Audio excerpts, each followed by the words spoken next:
യേശു ചോദിക്കുന്നു, ഒരുവന് 100 ആടുകളുണ്ടായിരിക്കെ അതിലൊന്ന് നഷ്ടപ്പെട്ടു പോയാൽ അവൻ എന്തു ചെയ്യും?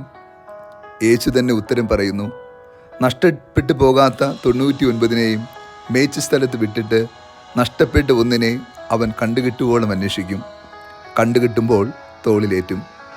ഇതാണ് നമ്മുടെ ദൈവം. നഷ്ടപ്പെട്ടതിനെ കണ്ടുകിട്ടുവോളം അന്വേഷിക്കുന്നവൻ. എപ്പോൾ കണ്ടുകിട്ടുമെന്ന് നിശ്ചയമില്ല.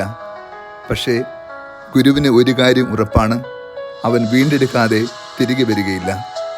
എന്തിനാണ് അവൻ അന്വേഷിച്ച് കണ്ടെത്തുന്നതെന്നോ ശിക്ഷിക്കുവാനോ ശാസിക്കുവാനോ മുറിപ്പെടുത്തുവാനോ അല്ല, മറിച്ച് നിറഞ്ഞ സ്നേഹത്തോടെ തോളിലേറ്റി തിരികെ ആലയിലേക്ക് വരുവാനാണ്. ഈ സ്നേഹത്തിൻ്റെ മുമ്പിൽ നമ്മൾ പരാജയപ്പെട്ടു പോകുന്നു.